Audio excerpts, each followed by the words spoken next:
ध्येयं स्तुवं वन्दे गुरुश्रीचरणम्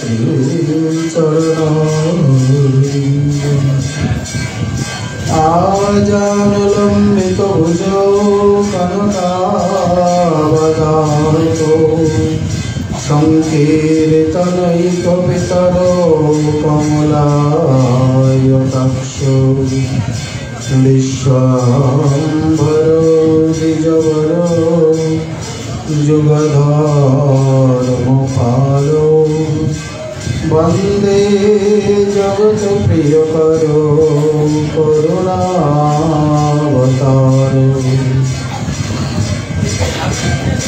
वृन्दावने विहरतो विविधैर्विनोदैः श्रीदासमित्रगुरुवृन्दमुदं विधातृ वृन्दाश्रमं ललितया च विशाखया च संक्षेपमुक्तिजुगयोश्चरणे प्रपद्ये श्रीमद्भागवतं नौमि यस्यैकस्य प्रसादतः अज्ञातानपि जानन्ति सर्वगमान्ति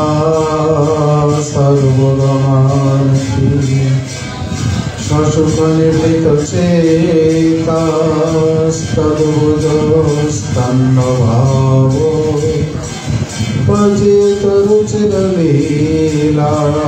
कृष्णसारस्तदीयम् व्यतनुतकृपया यस्तत्त्वदीपं पुराणम् तमखिलविजिनाघ्नं वैश्वसूनुं नतोऽस्मि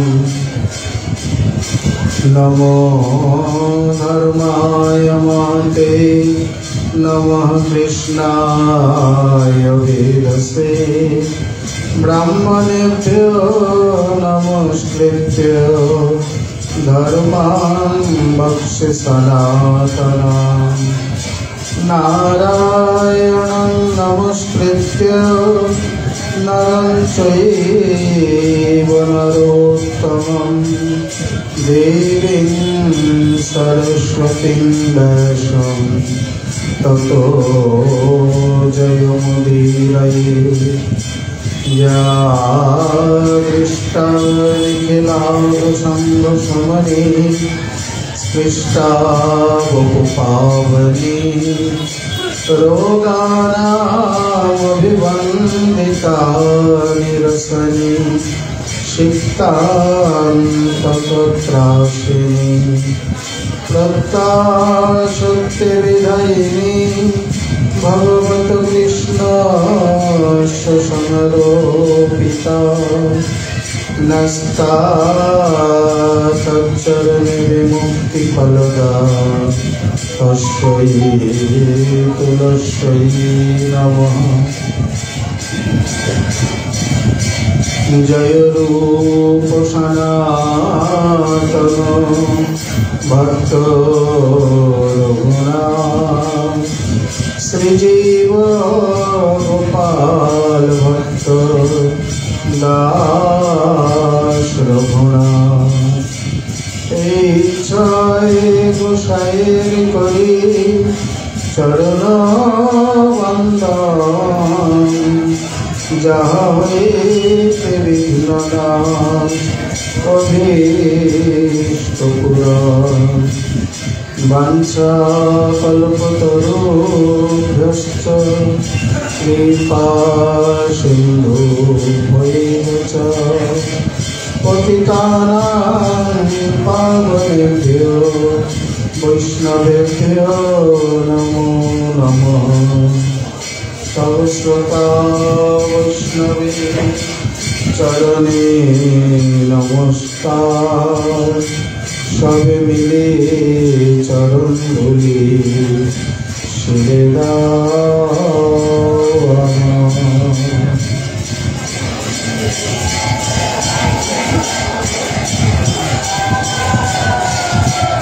জয় জয় শ্রী চৈতন্য জয় জয়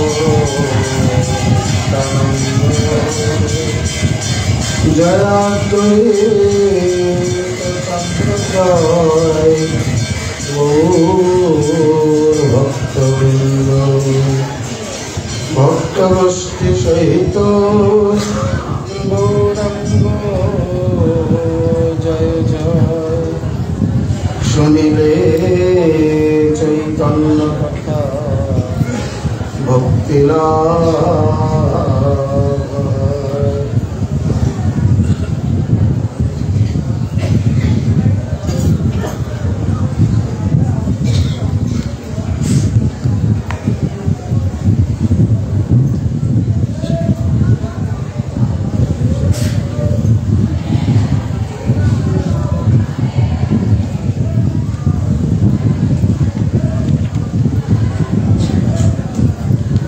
দেখি রামানন্দ হইলা আনন্দে মূর্ছিত ধরিতে না পারে দেহ পড়িলা ভূমিত প্রভু তারে হস্তস্পর্শে করাইল চেতন সন্ন্যাসীর বেশ দেখি বিস্মিত হইল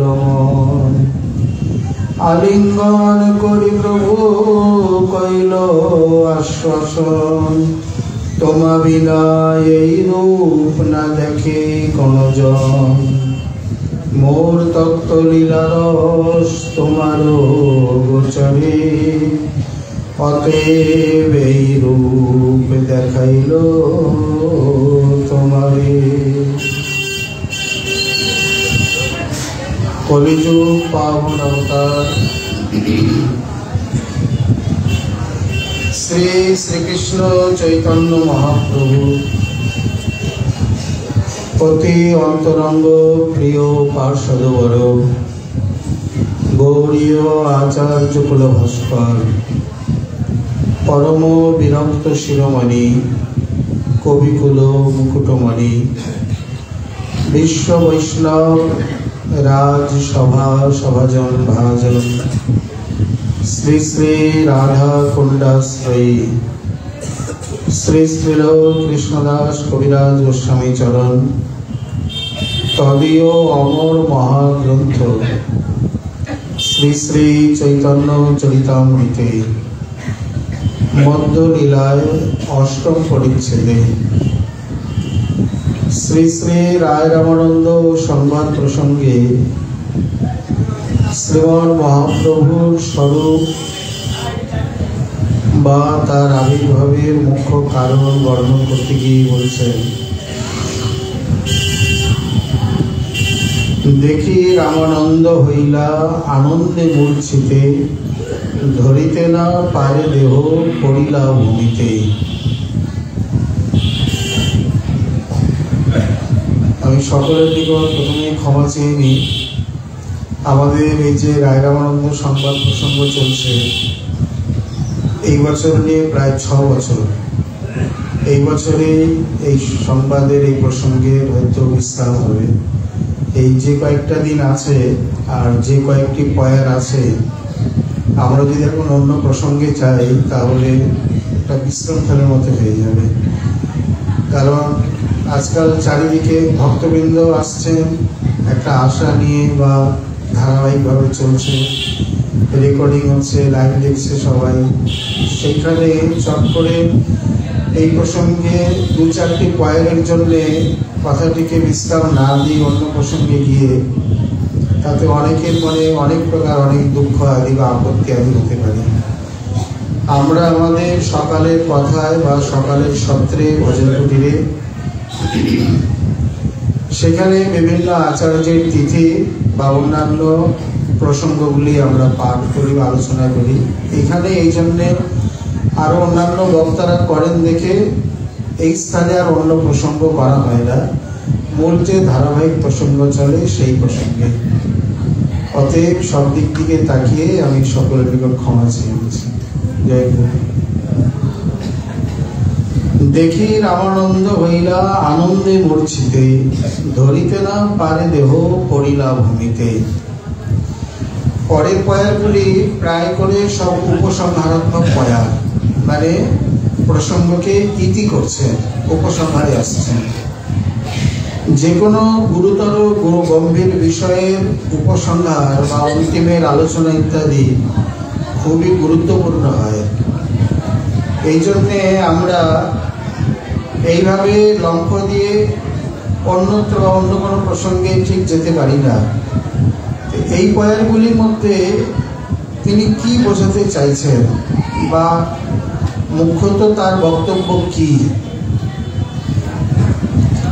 দেখি রামানন্দ হইলা আনন্দে মূর্ছিত, এখানে পয়ার মিলাতে কি বলছেন? আনন্দ মূর্ছিতে, ধরিতে না পারে দেহ পড়িলা ভূমিতে। শ্রী রায়রামানন্দ এতক্ষণ পর মূর্ছিত হলেন। এখন এখানে প্রশ্ন বা ব্যাখ্যাটা আমাদের মত যে তিনি শ্রীমান মহাপ্রভুকে প্রথম দিন থেকে দর্শন করছেন, করে এখানে এই দর্শনে তিনি কখনো মূর্ছিত হননি।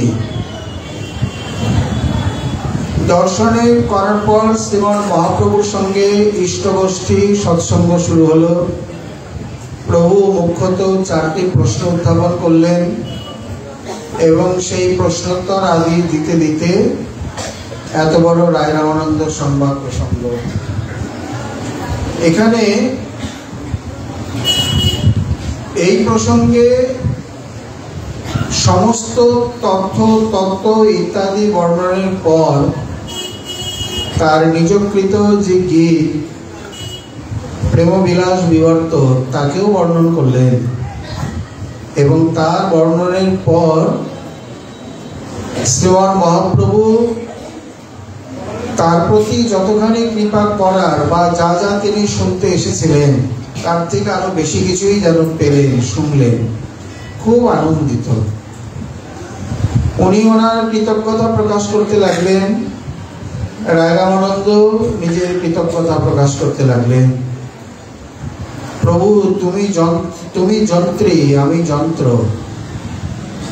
যন্ত্র যদি পড়ে থাকে লক্ষ জনার মাঝে, যন্ত্রী বিহনে যন্ত্র কেমন এতে বাজে।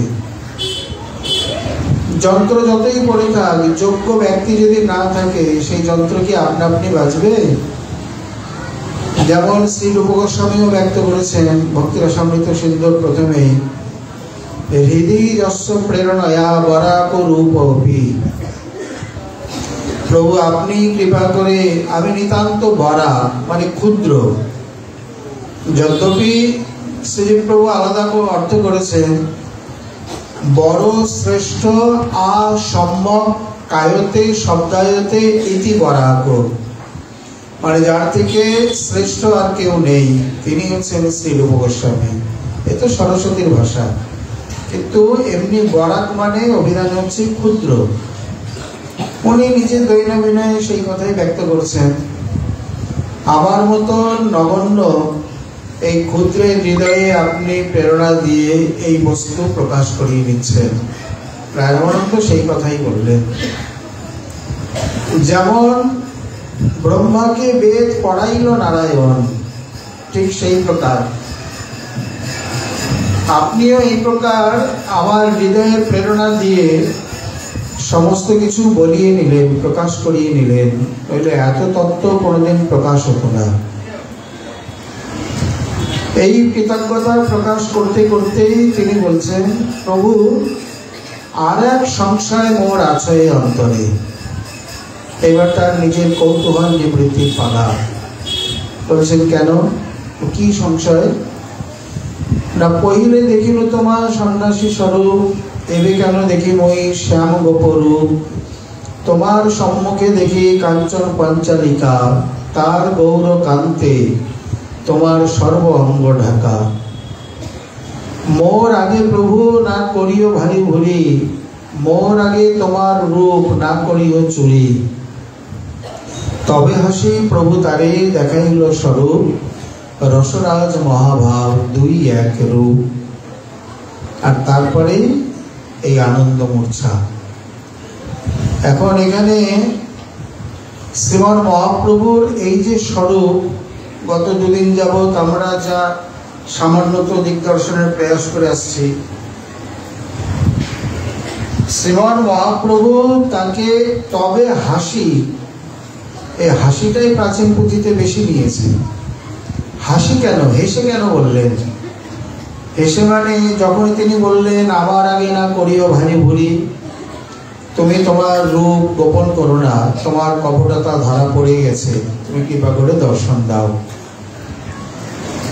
এখানে শ্রী রায় রামানন্দ তিনি বলছেন, তোমার সম্মুখে দেখি কাঞ্চন পঞ্চালিকা, তার গৌর কান্তে তোমার সর্বাঙ্গ ঢাকা। প্রভু যেন বলতে চাইছেন, রায় শুধু এতটুকু নয়, তুমি তো ওপরটা দেখলে, ভিতরটা দেখবে না? এর ভিতরেও এর পরেও আরো বিশদ রূপ রয়েছে, আরো চমৎকার রূপ রয়েছে। এই জন্যে যতবি কবিরাজ গোস্বামী এখানে আর স্পষ্ট করেননি, যেহেতু আদিলীলায় চতুর্থ পরিচ্ছেদে বলে এসছেন, এখানে কেবল ভাবকান্তি বলা মানেই হলো বাহ্য লক্ষণ, কিন্তু অন্তর্লক্ষণটি বা স্বরূপ লক্ষণটি না বললে কি করে হয়, কি করে চলে? এই কারণে তিনি মহাপ্রভু যেন বলছেন, এই বলাটার ইঙ্গিতই হলো হাসি। মুখে আর বললেন না, হেসে বলছেন তুমি আমাকে এই কথা বলছো তো, আর নাই কিছু বলেনি, শুধু বলেছেন আমি তোমাকে শ্যাম গোপরূপে দেখছি, তাহাতে চঞ্চল তোমার সবংশী বদন, তাহাতে সবংশী বদনে চঞ্চল নয়ন, খঞ্জরিত নয়ন। বললেন, রায় তুমি যা দেখলে দেখলে, যেহেতু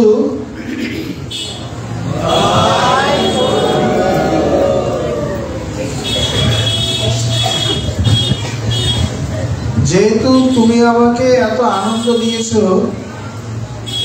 যেহেতু তুমি আমাকে এত সুখ দিয়েছ, অতএব এই জন্যে তোমার একটা প্রাপ্য আছে।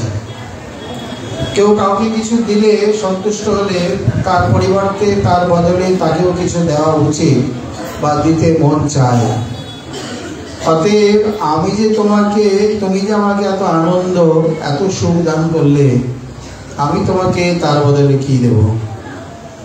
এই জন্যই যেন বলছেন, তবে হাসি প্রভু তারে দেখাইল স্বরূপ, রসরাজ মহাভাব দুই এক রূপ। এর দ্বারা মানে এক লীলায় করে প্রভু কার্যপাত সার, এক একটি আচরণে, ইঙ্গিতে, বাণীতে, লীলাতে অনেক অনেক কিছু স্থাপিত হয়, প্রমাণিত, প্রকটিত হয়। তার মানে শ্রীমান মহাপ্রভু কেবল ভাবকান্তি অঙ্গীকৃত তনু নয়, সর্বতভাবে শ্রী যুগলের মিলিত তনু। অতএব এখানে যদি অতটুকু দেখে মহাপ্রভু তাকে এই স্বরূপ না দেখাতেন বা প্রকট না করতেন, যেহেতু রায় আর দেখতে চাইনি, অতটুকু বলেই তিনি ক্ষান্ত হয়েছেন, তাহলে যারা এই বর্তমান বিতর্ক তুলছে তাদের এই বিতর্ক অতিপুষ্ট হতো এবং এই বিতর্ক এত প্রমাণিত হতো, যেহেতু পরিষ্কার রায় রামানন্দের মতো ব্রজের বিশাখা সখী, এত বড় রসিক, মহাপ্রভুর মর্মজ্ঞ, প্রভু যার মুখে কৃষ্ণ কথা শোনে, প্রভু যার নিকটে কৃষ্ণ কথা শুনতে পাঠায়, তাহলে তার অনুভব, আপনারা বলেন বিদবদ অনুভূতি, তাহলে মহৎ প্রমাণ কি সেটা ব্যর্থ হয়ে যাবে? এই জন্যে প্রকৃতপক্ষে কিছু ভক্ত করে আর কিছু ভগবানও করে। বাস্তবিক প্রচ্ছন্ন অবতার, তিনি যতই বলুক যাই করুক, কিছু লোকের মনে দ্বন্দ্ব থেকেই যাবে। তথাপি ঈশ্বরের কৃপালে সহিত যাহারে, সেই সে ঈশ্বর তত্ত্ব জানিবারে পারে। যমই বৈশ বৃণুতে তেন লভ্য। এই জন্যে এই রূপ কিন্তু তিনি আর কাউকে দেখাননি। এখানে অনেককে অনেক প্রকার দেখিয়েছেন। ভট্টাচার্যকে সর্বজ রূপে, শ্রীমৎ মহাপ্রভু অদ্বৈত প্রভুআদিকে বিশ্বরূপাদি রূপে, অন্যান্য বিবিধ রূপে। কিন্তু তার এই নিজ একান্ত গূঢ়তম রূপ, এই রূপ তিনি তার নিজ অন্তরঙ্গ জনের কাছেই প্রকাশ করলেন। এবং তার প্রেমে এখানে দুই দিক দিয়ে উভয়বিধ কারণ রয়েছে। এক, শ্রীমৎ মহাপ্রভুর ইচ্ছা। দ্বিতীয়ত রাম রায়ের প্রেম। কারণ ওই যে বলছেন, মোর নিকট নিজ রূপ না করিও চুরি, প্রার্থনা জানিয়েছেন কৃপা করে দেখাও, তুমি যখন ধরা পড়েই গেছো তখন ঢাকা চাপা দিয়ে কি লাভ। অতএব তার প্রেমেতে তিনি ধরা পড়ে গেছেন অনিচ্ছা সত্ত্বেও। আর কৃতজ্ঞতা বশত বা আনন্দ আতিশয্য বশত ওনাকেও কিছু দেওয়া দরকার। তাই এই জগতের সব থেকে আশ্চর্যতম, অন্যতম, অনবদ্যতম, যে কোনো দিকে রসগত বা এই প্রকার বদান্যতম শ্রীমৎ মহাপ্রভু সব দিক দিয়েই শ্রেষ্ঠতম। কারণ অবতারের সার গোড়া অবতার, কি স্বরূপে, কি মাধুরীতে, কি নামে, কি বপুতে, কি লীলাতে, কি কারুণ্যে, কি প্রেমদানে, কি বৈশিষ্ট্যে, সর্বত প্রকারে তিনি চরমে পরমে। ওই জন্যই তো শ্রী কবিরাজ গোস্বামী, সর্বদামোদর প্রভু আদি সকলেরই একই কথা, ন চৈতন্য কৃষ্ণ জগতি পরম তত্ত্বম পরমীহ। এই জগতে কৃষ্ণ চৈতন্য থেকে পরতত্ত্ব মানে শ্রেষ্ঠ তত্ত্ব বা পরাবধি তত্ত্ব, পরাকাষ্ঠা তত্ত্ব আর কিছু নেই। একেবারে চরম সীমায়, সীমায়কে যেন সীমায়িত হয়েছে। অতএব তাহলে রসরাজ মহাভাব যে দুই রূপ, এর দ্বারা এটিও যেমন খণ্ডিত হলো, মানে নিরাকৃত হলো যে শ্রীমান মহাপ্রভু বা কৃষ্ণচন্দ্র কেবল ভাবকান্তিকৃত স্বরূপ নয়, মানে ভাবকান্তি ধৃত স্বরূপ নয়, উপরন্তু উভয়ের সর্বত মিলিত স্বরূপ। সেই তনু, সেই বপু, সেই বিগ্রহ। রসিক মহাপুরুষ আচার্যগণ তাকে এইভাবেই বর্ণন করেছেন, অনুভব করেছেন এবং আস্বাদনের ফেলালাও আমাদের জন্য রেখে গেছেন। এই গেল একটি প্রমাণ। আর তুমি যে বলছো আমি কেবল ভাবকান্তি নিয়ে, মানে আমি কেবল কান্তি ধৃত অবতার, না না, তুমি তাহলে ভালো করে দেখে নাও। তুমি যখন এতই আনন্দ দিলে, তাহলে এই চরম পরম রূপটি তুমিই দেখো। এখানে একটা সুন্দর কথা রয়েছে যে শ্রী যোগমায়া দেবীকে বলা হয় অঘটন ঘটন পটিয়সী শক্তি। মানে অঘটন, যা ঘটার নয়, ঘটন তাকে ঘটানো বা ঘটানো, সেই কার্যে যিনি নিতান্ত পটু, পটিয়সী, পরম নিপুণা, সুদক্ষা, তিনি হচ্ছেন শ্রী যোগমায়া। এখন আমরা কি কোনোদিন বিচার করেছি যে অঘটন ঘটনটি কি? খালি বলি তো, অনেকের মুখেই শোনা যায়, অনেকবারই পাঠে শোনা যায়, কিন্তু সেই অঘটন ঘটনটি কি? মানে যা কোনোদিন ঘটার নয় সেটাই আজকে ঘটেছে। ভগবান লীলায় বা কৃষ্ণ লীলাতে আজ পর্যন্ত কি কি ঘটার নয়, কি কি সুঘট, মানে স্বাভাবিক রূপে এই ঘটনাগুলি হওয়া উচিত, আর কোনগুলি দুর্ঘট, কোনগুলি কোনো মতেই হওয়া উচিত নয়, এর কি কোনো তালিকা আছে বা এর কি কোনো বিশেষ কিছু কিছু রয়েছে? বলে ছোটখাটো অনেক কিছুই রয়েছে, কিন্তু তার মধ্যে দুটি বিশেষ বা দুটি মুখ্য। যেমন আগে কৃষ্ণলীলা আমরা বলিনি, কৃষ্ণলীলায় এই যে পরবধূত্ব বা পরকীয়াত্ব, এই পরকীয়ত্বই হলো অঘটন ঘটন। কেন? যেটা কোনোদিনই সম্ভব নয়। এরা পর হবে কি করে? এরা তো নিজের চির আপন, নিত্য সিদ্ধ চির আপন জন, তারা কিভাবে পর হতে পারে? তাহলে দেখো তাহলে কিভাবে হতে পারে। আগের থেকে সব লীলা অভিশাপ ইত্যাদি হেন তেন করিয়ে এমনভাবে লীলাকে সুসজ্জিত করলেন, যোগমায়াকে পরিচালিকা করে। খুব সুন্দরই বলেছেন এখানে, যোগমা মানে কৃষ্ণলীলার পরিচালিকা কে? বলে পরিচালিকা, নির্দেশিকা, নির্মাতা, সুরদায়িত্রী, গায়িকা, পদ রচয়িত্রী, যাই বলুন, সব শ্রী যোগমায়া, সম্পূর্ণ ভার যোগমায়ার উপর। কল্যাণ গোস্বামী যেন সংক্ষেপে ইঙ্গিত করে গেছেন, আমিও না জানি না জানে গোপীগণ, কবু মিলে কবু না মিলে দৈবের গঠন। মো বিষয়ে গোপীগণ উপপতি ভাবে, যোগমায়া করিবে আপন প্রভাবে। এমনভাবে একটা প্রচ্ছন্ন ভাব বা এমন কিছু দিয়ে দিলেন, বিশেষ করে এই পরকীয়ায় ত্রিবিধ বৈশিষ্ট্য। এক হচ্ছে দুর্লভত্ব, চিরসুলভ হয়েও আজ বহু দুর্লভ, সহসা পাওয়া যাবে না। এখন দিনের বেলায় সকলের সঙ্গে আছে বা গোচারণে গেছে, ইচ্ছা করলেই তাকে দেখা যাবে, বা নন্দালয়ে সকলের সামনে গিয়ে তাকে দেখা যাবে। সুযোগের অপেক্ষায় কখন গোদহনে আসবে, স্নানে যাবে, বা নিজের কক্ষে যাবে, বা কুঞ্জে সংকেত কুঞ্জে যাবে, তখন গিয়ে বহু দুর্লভ। শুধু তাই নয় যে কোকিলা বন সারাটা রাত্রি বর্ষার দিনে কোকিলের মতো শব্দ করতে করতেই রাত্রিটা চলে গেল, মিলন আর সেদিন হলো না। এমন দুর্দৈব, যতবারই বেরোতে যায় ততবারই শাশুড়ি ননদিনীর বাধা, শব্দ করতে করতে রাত্রি শেষ প্রায় চলে গেলেন, সেদিন আর দর্শনই হলো না। মিলন সেবা ইত্যাদি তো দূরে থাক, খুবই দুর্লভত্ব।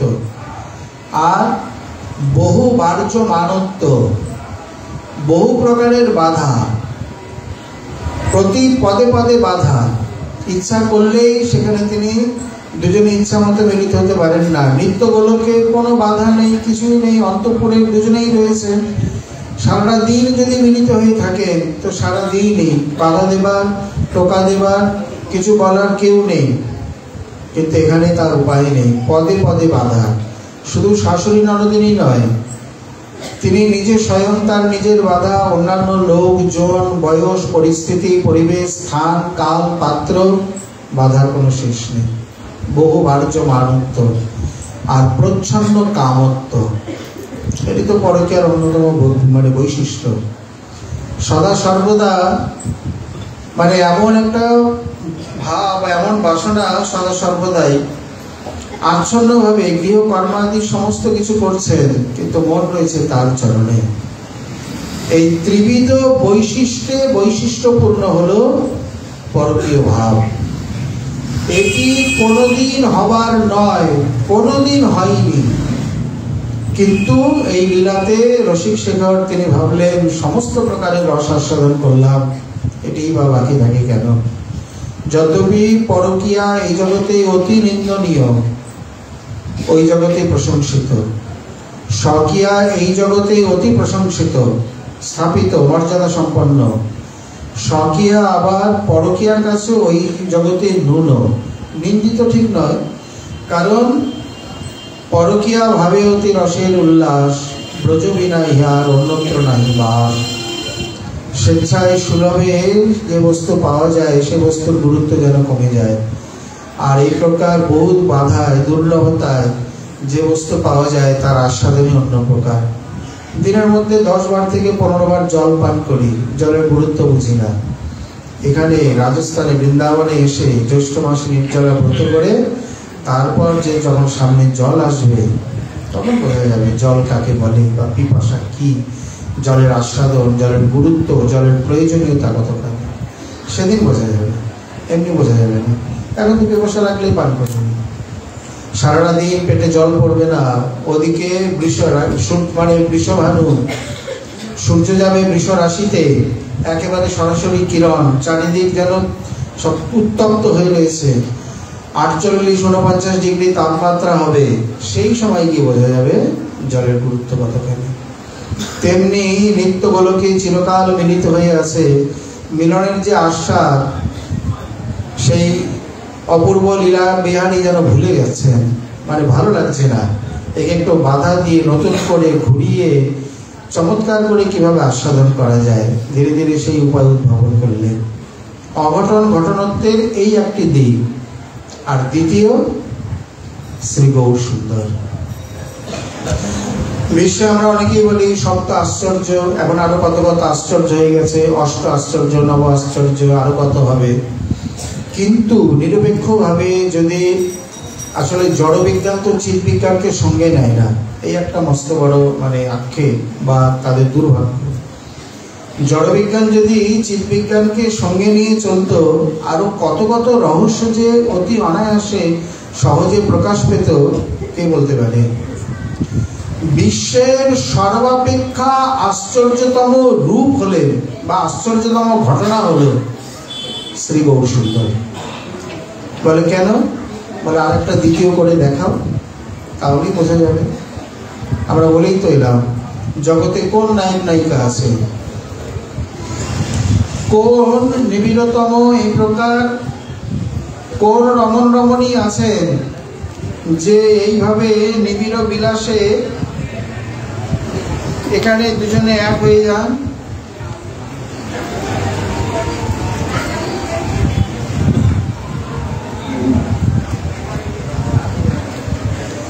এই স্থানে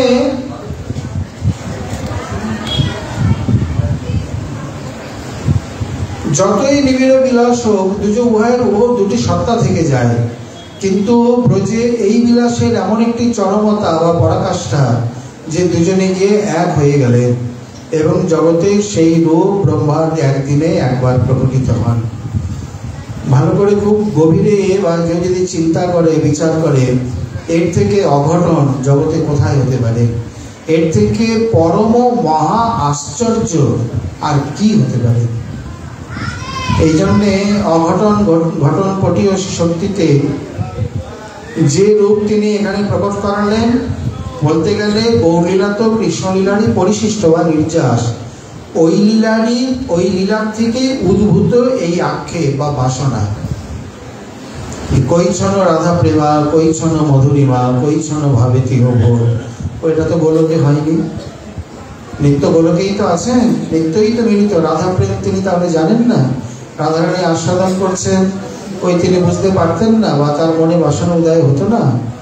কিন্তু যখনই পরকীয়াত্মভাবে এলো, তখনই তার মধ্যে বাসনার উদ্রেক, আর যার ফলস্বরূপ শ্রী গৌর সুন্দর। মানে পরিপাক হতে হতে যতদূর যেতে পারে। খালি দুধ কেন? দুধকে দই হোক, ছানা হোক, মাখন হোক, ঘি হোক, ঘৃতপক্কা আরো কিছু হোক।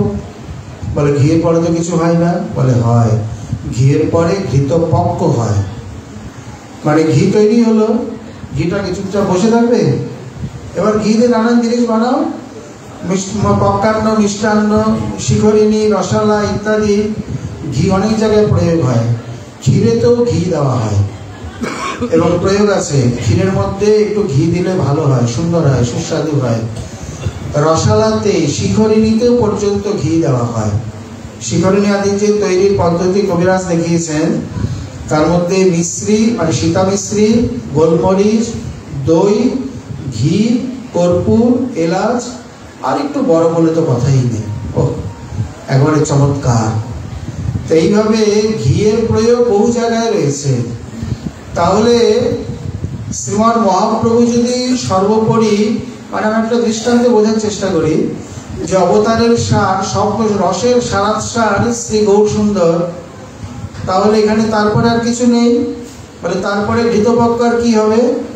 বলে প্রেমবিলাস বিবর্ত হবে, ওইটাই ঘৃতপক্ষ। মানে এখানে রামরায়কে দিয়ে তিনি আর কোনো কিছু বাকি রাখলেন না। প্রথমে প্রশ্ন করেছিলেন, প্রভু পুছে কহ রায় সাধ্যের উপায়, এই সাধ্যের পরাবধি দেখিয়ে দিলেন। বাস্তবিক সেই সারাৎসার কিভাবে প্রেমবিলাস বিবর্তে, কারণ নাস রমণ নাহাম রমণী দুহুমন মনোভব পেশ হল জানি। কবিরাজ লোক গোস্বামীপাদ উজ্জ্বলে লিখছেন, চিত্ত যতুনি যতু মানে গালা। উভয়ের প্রেম উভয়ের চিত্তকে বিগলিত করে এক করে দিয়েছে। অনেক জায়গায় অনেক কথা বলা হয়, দৃষ্টান্তে পুষ্ট করা হয় না। দৃষ্টান্তগুলি দিলে দৃষ্টান্ত দর্শনে, ব্যাখ্যায়, রসের সব দিকে প্রয়োজন। দৃষ্টান্ত দিলে বস্তু তত্ত্ব আলোচনা পরিষ্কার হয়ে যায়। যেমন সর্বধর্মান পরিত্যাজ্য মামেকং শরণং ব্রজ, অহং ত্বং সর্ব পাপেভ্যো মোক্ষয়িষ্যামি মা শুচর। পার্থসারথী বলে দিলেন কুরুক্ষেত্রে, তিনি আর প্রমাণ দিলেন না। কুরুক্ষেত্রে এই শ্লোকের প্রমাণ দেওয়া সম্ভবপর নয়। যদ্যপি তিনি আগে দিয়ে এসছেন, কিন্তু বলেননি। পরে মহাজনগণ উত্তগণ করে আমাদের দেখিয়ে দিলেন, এই দেখো কুরুক্ষেত্রের এই গীতার সর্বশ্রেষ্ঠতম বাণীর প্রমাণ হলো রাসের এই অভিসারিকা গোপীগণ। কেহ কাহুক পথ না হেরিরে, পাশাপাশি চলে যাচ্ছেন, কেউ কাউকে দেখতে পাচ্ছেন না, এমন ভাবে চলে যাচ্ছেন। একজন নারীর পক্ষে প্রতিকূল, পিতৃকুল ইত্যাদি ত্যাগের পর, তাও এই গভীর রাত্রে, এরপরে ত্যাগের আর বাকি থাকে কি? যদ্যপি সর্বধর্ম বলতে সকল আচার্য এই জগতে, মানে এখানে লৌকিক ধর্ম আদি, অর্থাৎ যত লৌকিক ধর্ম আছে তার কথা বলেছেন, মানে তাকে পরিত্যাগ করে। ধর্মকে দুভাগে ভাগ করেছে, একটা বিশেষ বা ভাগবত ধর্ম, আর একটি লৌকিক বর্ণাশ্রম ধর্ম আদি। সমস্ত লৌকিক ধর্মকে ত্যাগ করে ভাগবত ধর্মে তাতে যুক্ত হওয়া, তার দিকে অনুগমন অনুসরণ করা। এখানেও তেমনি শ্রীমন মহাপ্রভু যেমন নাম মহিমায় বলছেন, নাম সংকীর্তন হইতে হয় সর্ব অনর্থ নাশ। ওই অনর্থ নাশ হয় বলে গেছেন, দেখাননি। কেউ কেউ বলেন, একটা প্রমাণ যেমন হচ্ছে শ্রীমন মহাদেব সদা সর্বদা নাম করেন, তার কাছে যখন দেবতা জ্ঞান গেলেন, তিনি সেই বিষকে পান করে জগতের অনর্থকে নাশ করলেন। এটা নামের প্রভাব, নামের মহিমা এখানে স্থাপন করেছে। এছাড়াও আরো কত কত দৃষ্টান্ত রয়েছে।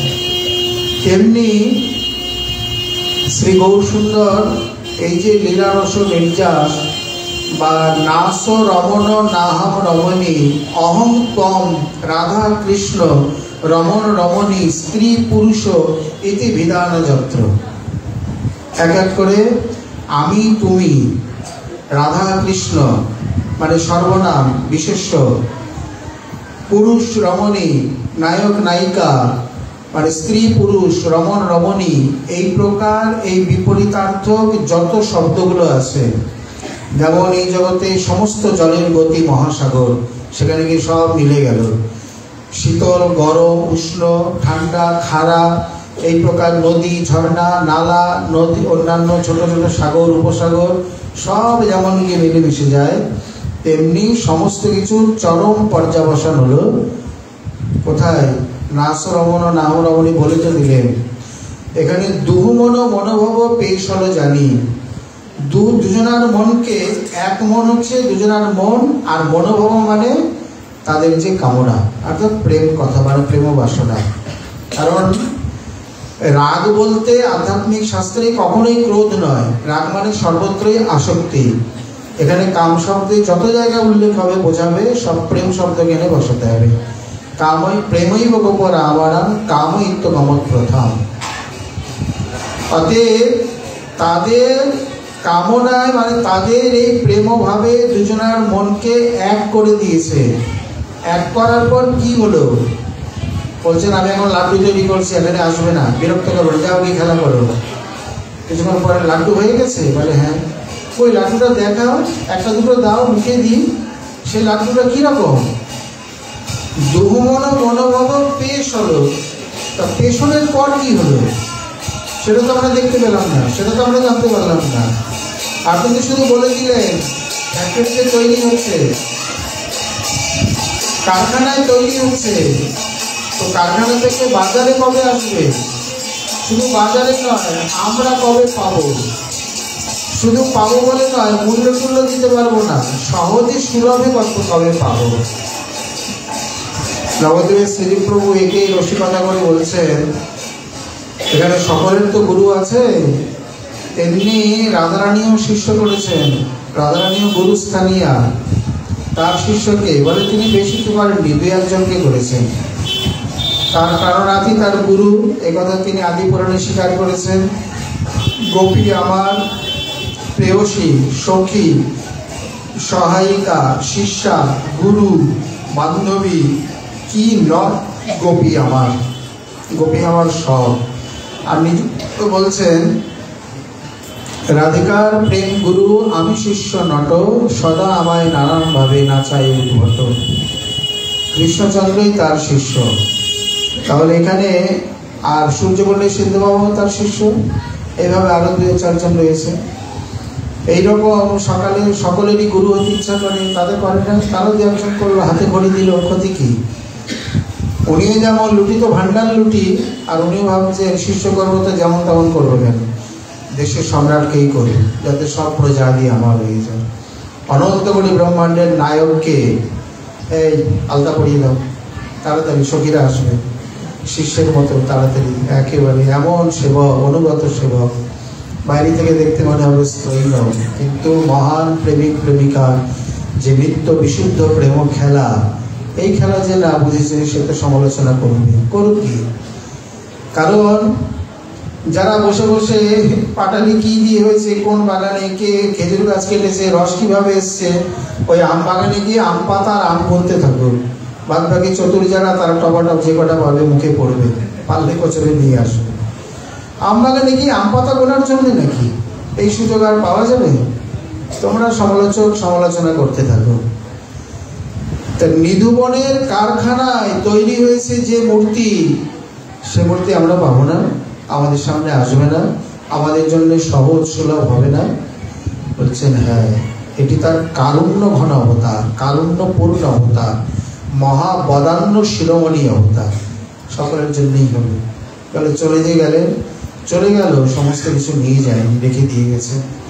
প্রভু যে করিয়াছেন উচ্চ নাম সংকীর্তন, প্রতিধ্বনি নহে তারা করে সংকীর্তন, তোমার কৃপায় প্রভু অকথ্য কথন। তার উচ্চারিত নাম, ধ্বনি, নর্তন, কীর্তন ইত্যাদি সব রয়ে গেছে, কোনো কিছু বিনাশ হয়নি, শুধু একটু আড়ালে গেছে, কোনো ভাগ্যবাণী দেখিবারে পায়। তা না হলে সেই দর্জি যেমন বলে উঠছেন, কি দেখিনু বলি হইল পাগল। আজও অনেক পাগল আছে এইরকম, তারাও দেখে পাগল হয়ে যায়। তাহলে শ্রীমন মহাপ্রভু তিনি কেবলমাত্র এই প্রকার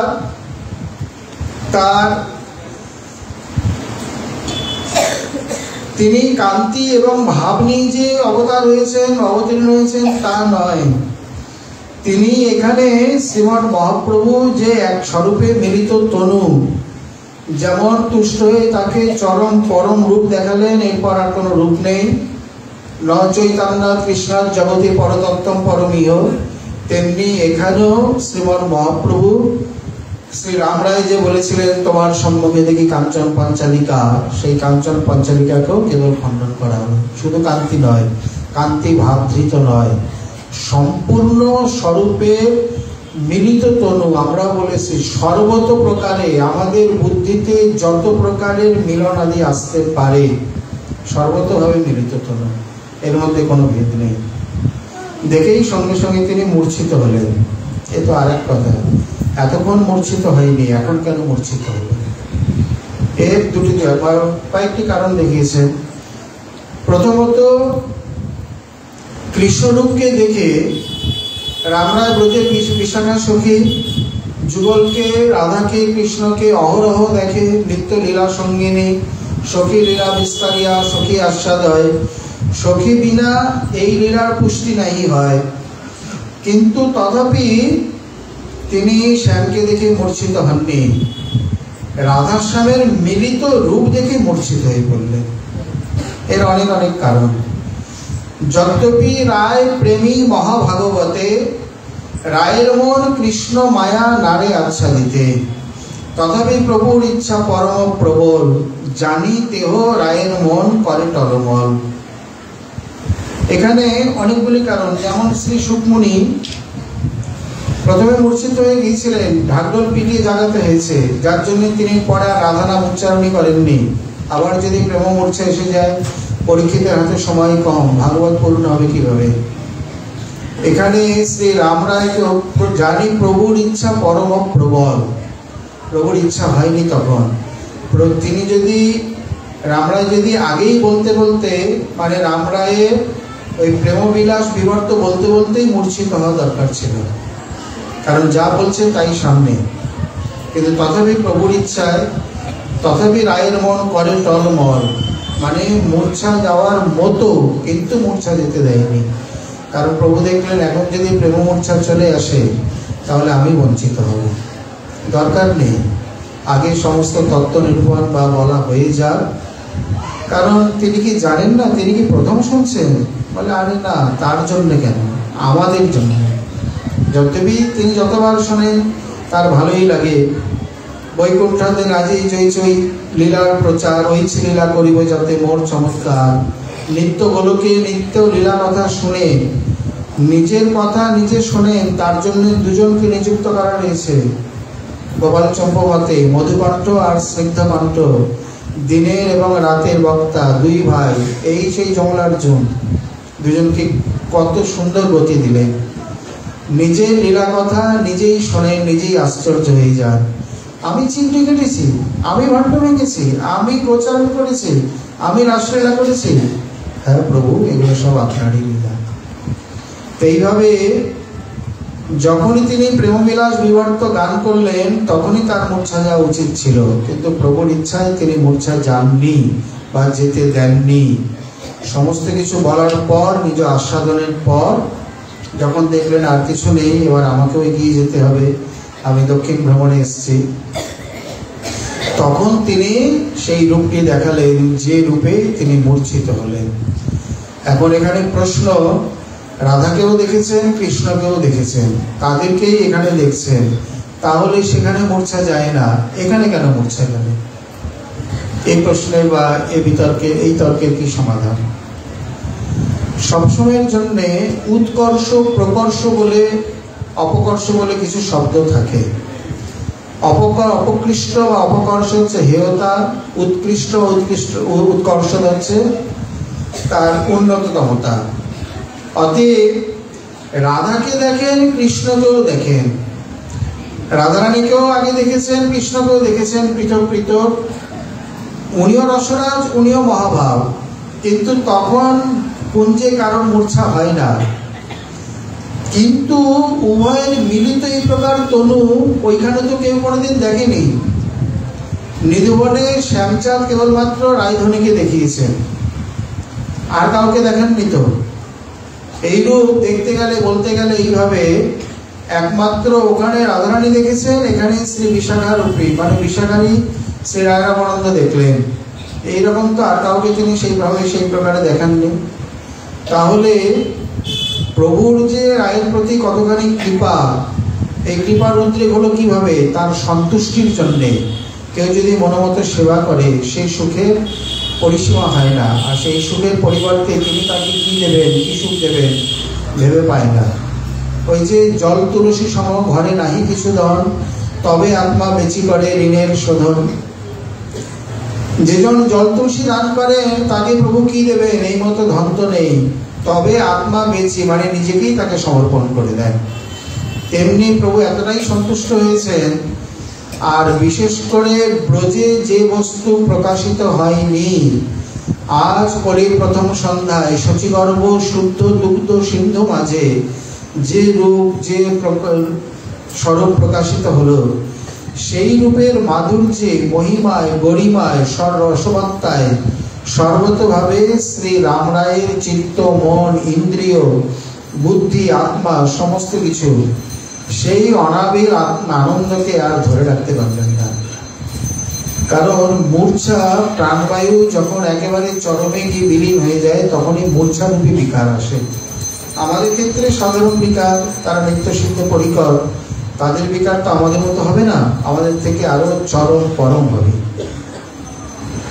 এই জন্যে এমন প্রেম মূর্ছা এসে উপস্থিত হয়েছে, মানে এমন আনন্দের আতিশয্য, এত আনন্দে প্রত্যেক শরীর, মন, ইন্দ্রিয়, আত্মা বিহ্বল হয়ে পড়েছে যে আর চৈতন্য সম্বিত রাখতে পারলেন না, সম্বিতহীন হয়ে পড়লেন, মূর্ছিত হয়ে। প্রভু তারে হস্তস্পর্শে করাইল চেতন, সন্ন্যাসীর বেশ দেখি বিস্মিত হইল মন। মহাপ্রভু দেখলেন চলে যেতে হবে, বা কতক্ষণ অচৈতন্য হয়ে থাকে কে যেন। রাতে যা করলেন মিলিত রূপ। তাহলে চক্রবর্তী বা দেবর্ষী নারদের ভগবত দর্শনের সময় ব্যাখ্যা করছেন, ভগবত আবির্ভাবে বা দর্শনের সময় অনেক মাধুরী আস্বাদন হয়। দর্শনামৃত, বচনামৃত, শ্রী অঙ্গের সৌরভামৃত, রূপামৃত, কিছু কিছু লীলামৃতা দিয়েও এতগুলি অমৃত ভগবত সাক্ষাৎকারের সময় একসঙ্গে আস্বাদন হয়। কখনো কখনো স্পর্শামৃত, সৌন্দর্য, আনন্দ, অমৃত, মাধুর্য ইত্যাদি যজ্ঞাবতী কিছু আছে। তাহলে এক স্বরূপ দেখে তিনি মূর্ছিত হলেন, আর সেই স্বরূপে স্পর্শে যখন শরীর মনে সেই প্রবাহ আবার প্রবাহিত হতে লাগলো, তখন তার মূর্ছা ভঙ্গ হয়ে গেল। কিন্তু সামনে দেখেই অবাক হয়ে গেলেন, এতক্ষণ কি দেখছিলাম আর এখন কাকে দেখছি। এতক্ষণ যাকে দেখছিলেন তিনি সেই ব্রজের নিবিড়তম স্বরূপ, মানে রূপটি কি প্রকার, কৃষ্ণ রাধা মাঝখানে মিলিত গৌর সুন্দর, উভয় যেন মিলিত হচ্ছে, অপূর্ব চমৎকার, একবার মিলিত হচ্ছে একবার পৃথক হচ্ছে, এইভাবে এই রূপের খেলা দেখছিলেন, এই অপূর্ব অঘটন ঘটন দেখছিলেন। আর এখন দেখছি কেউ নেই, সেই সন্ন্যাসী। এই জন্য বলছেন প্রভুর সন্ন্যাসী রূপ দেখেই তিনি বিস্মিত হলেন। সঙ্গে সঙ্গে আলিঙ্গন করি প্রভু কইল আশ্বাসন, তোমা বিনা এই রূপ না দেখে অন্যজন, মোর তত্ত্ব লীলারস তোমার গোচরে, অতএব এই রূপ দেখাইল তোমারে। এখানে আর ওই আনন্দের কথাটা বলেননি, কিন্তু মহাপ্রভু যে কত সুখ পেয়েছেন এটি তার প্রমাণ।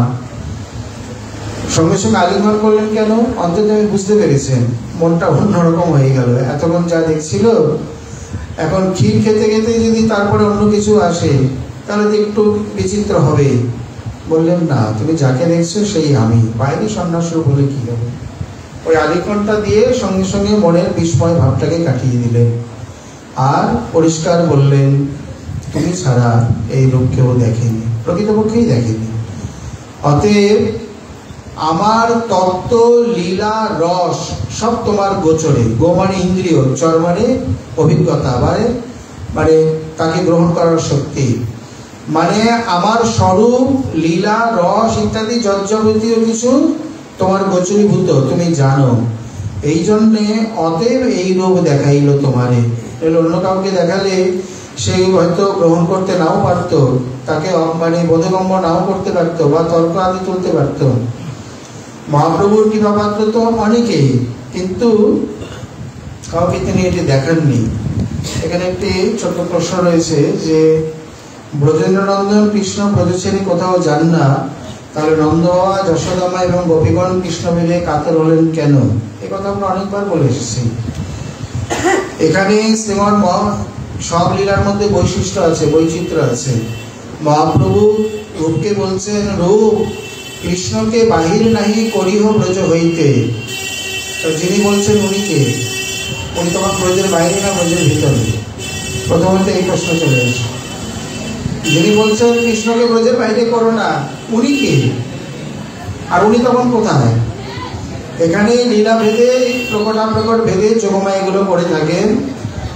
যখন বাসুদেব কৃষ্ণ হলেন, ইনি শ্রী বসুদেব নন্দন, আর ব্রজরাজ নন্দন শ্রীকৃষ্ণ হলেন ইনি যশোদা নন্দন। যদ্যপি তারই রূপ লীলাভেদে দুই জায়গায় প্রকটিত হয়েছেন এই কারণে, সমৃদ্ধিমান সম্ভব রস আস্বাদন করাবেন বলে। কারণ দীর্ঘ বিরহের পর যে চমৎকারময় মিলন, তাকে বলে সমৃদ্ধিমান সম্ভব। এখন এটি মাথায় যে কত বুদ্ধি ধরে উনিই জানেন। কারণ উপর্যপরি চরন্তি ঈশ্বর বুদ্ধায়, সকলের উপরে ঈশ্বরের বুদ্ধি। এইভাবে যদি পৃথক না হতেন, আর উনি যদি মানে বাসুদেব কৃষ্ণ ব্রজরাজ নন্দনের রূপ ধারণ করে না চলে যেতেন সকলের সামনে, তাহলে তারা বিরহে পড়তো কেন? তত্ত্বজ্ঞান এক প্রকার, আর লীলাতে আচ্ছন্ন জ্ঞান এক প্রকার। যোগমায়া এগুলো করে। উদ্ধবকে গোপীগণ নিজেই বলেছেন, নমে বিরহ সর্বান মনা কচে, তোমার প্রভুর সঙ্গে আমাদের বিরহ কোনোদিন সম্ভব নয়, আমরা একাত্ম। তাহলে কাঁদেন কেন? ওই যখন ভুলে যায় বা আচ্ছন্ন হয়ে পড়ি। কারণ যদি তারা না ভুলতেন, তারা মনে করতেন আমাদের সঙ্গে আমাদের প্রিয়তমের বিরহ হয় না, তারা নিজেদের স্বরূপেই থাকতেন, তখন আপনি কি বলতেন? ও মা, কৃষ্ণ 100 বছর বাইরে রইল, কই একদিনও তো এক ফোঁটা চোখের জল পড়েনি। আমরাই তো তখন দুষতাম, আমরাই তো সমালোচনা করতাম। এই জন্যই যুগপৎ দুটি ভাবই দেখিয়েছে। চরম পরম বিরহ কাকে বলে? মাথুর বিরহে তার প্রকাশ।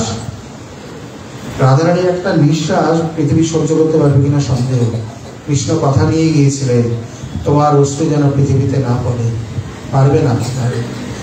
যেমন অর্জুনের প্রতিজ্ঞা ছিল, যুধিষ্ঠিরের রক্ত যদি কেউ পৃথিবীতে ফেলে তার বিনাশ। যার জন্য তো অঙ্করূপে যখন বিরাট রাজের কাছে তিনি পাশা খেলা করছিলেন, তাড়াতাড়ি গিয়ে ওই পাত্র ধরেছিলেন, তার রক্তপাত হয়ে গিয়েছিল। তাহলে অর্জুন জানতে পারলে বিরাট রাজের সেদিনই সর্বনাশ হয়ে যেত। তেমনি শ্রীকৃষ্ণ কথা দিয়ে যান, দেখো জগৎ উদ্ধারের ব্যাপারও লীলার ব্যাপারও রয়েছে, তুমি তোমার ভাব তোমাতেই সম্পাদন করে রাখবে।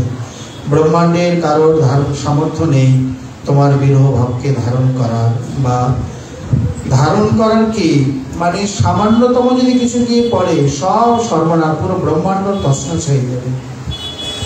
রাধারানী কত বড় সমর্থা রতিমতী, লীলাতেও দেখানো হয়েছে, বিরহও দেখানো হয়েছে। নিজের সম্পূর্ণ ভাবকে নিজে সম্পন্ন করে আছে। যেভাবে বিবাহিত হয়ে কৃষ্ণচন্দ্র পারেনি, কখনো সমুদ্রে পতন, কখনো ভিত্তিক শিরোমুখ ঘর্ষণ, কখনো কুর্মাকৃতি, কখনো দীর্ঘাকৃতি, তাহলে রাধারানীর থেকে কৃষ্ণের ভাব কি অধিক? বলে না। যেমন সরোবরে কোথাও একটা বড় ঢিল মারলে অনেক তরঙ্গ ওঠে, আজ এই প্রকার রায় প্রেম সাগরে পড়ে তারা যে এই প্রকার অবস্থা। যারা সাগরে স্নান করতে জানে না, সাগরের ঢেউ যেমন ইচ্ছা মতো তাদেরকে কখনো তীরে নেয়, কখনো নিজের কোলে টেনে নেয়, কখনো ব্যথা পায়, আজ তার এই প্রকার অবস্থা। আর রাধারানী বিরাট মহাসাগরের মতো, বড় বড় পর্বত যদি ডুবে যায় একটা তরঙ্গ উঠবে না, বুঝতেই পারবে না কেউ। এই প্রকার বিশাল শ্যাম বিরহ মানে শ্যাম প্রেম সিন্ধুর বিরহকে তিনি অনায়াসে নিজের মধ্যে ধারণ করে রেখেছেন, এবং তার গণও সেই প্রকার। রূপস্বামীকে দেখানো হলো মাথুর বিরহে ভাগবত পাঠে সকলে গড়াগড়ি, সকলের উচ্ছ্বাস। রূপস্বামী চুপচাপ সমকায় শিরোল্লু হয়ে বসে আছে। কেউ কেউ ভাবছে মহাপ্রভুর প্রিয় পরিকর, অথচ তার মধ্যে বিরহ নেই। রাধারানী দেখলেন এটা তো অপরাধে পড়বে। সঙ্গে সঙ্গে একটা শুকনো পাতা যেমনই শিওরে পড়েছেন, দপ করে চলে উঠল।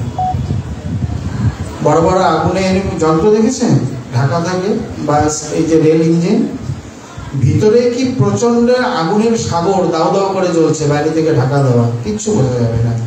রাধারানী হলেন এই প্রকার, বাইরে থেকে দেখার বোঝার কোনো উপায় নেই। পরম গোপনাথ গোপী উচ্চতে, বিশাল প্রেম সিন্ধুকে যারা নিজের হৃদয়ে এই প্রকার গোপন করে রেখেছে, এমনকি সেই শ্যামেরও বোঝার উপলব্ধি করার বিষয় নয়, তিনি হচ্ছেন গোপী। আর যথার্থ তাদের সেই গোপী শিরোমণি পরম সমর্থা রতিমতী হলেন শ্রী রাধা। তার মতো আর কারণ নয়, এতটা সামর্থ্য আর কারণ নেই। এখানে প্রত্যেকেরই যে বিরহ ইত্যাদি এই প্রকার যোগমায়া আচ্ছন্ন করে রেখেছেন। প্রকৃতপক্ষে কৃষ্ণের অপ্রকট প্রকাশে তিনি রয়ে গেলেন, আর প্রকট প্রকাশে বাসুদেব রূপে চলে গিয়ে তাদের চরম পরম বিরহে ফেলা হলো, এবং সেই বিরহ সাগর থেকে উত্থিত যে ভাব, সেই ভাব জগতে প্রকট দেখানো বা স্থাপনের জন্য এটি তার উদ্দেশ্য। পরবর্তী পয়ের আদিতে আবার যেভাবে বলছেন শ্রীমন মহাপ্রভু কীভাবে আবার আমরা আগামীকাল আস্বাদনে আশা রাখি। আজকে আমাদের শ্রী শ্রী রায়রামানন্দ সংবাদ কথা এখানে বিশ্রাম লাভ করব। নিতাই গৌর হরি বল। সকলে প্রসাদ নিয়ে যাবেন, আজকে অনেক ভালো ভালো প্রসাদ। ক্ষমা করবেন, আজকে শ্রী ধনঞ্জয় পণ্ডিত ঠাকুর এবং শ্রীনিবাস আচার্য প্রভুর তিরোধান তিথি। আমরা যদ্যপি কেবলমাত্র বলে এসেছি, বলে শ্রী ধনঞ্জয় পণ্ডিত ঠাকুর কি, শ্রীনিবাস আচার্য প্রভু কি, उनके तिरुदान तिथि की। जय जय श्री राम, जय गौर हरि।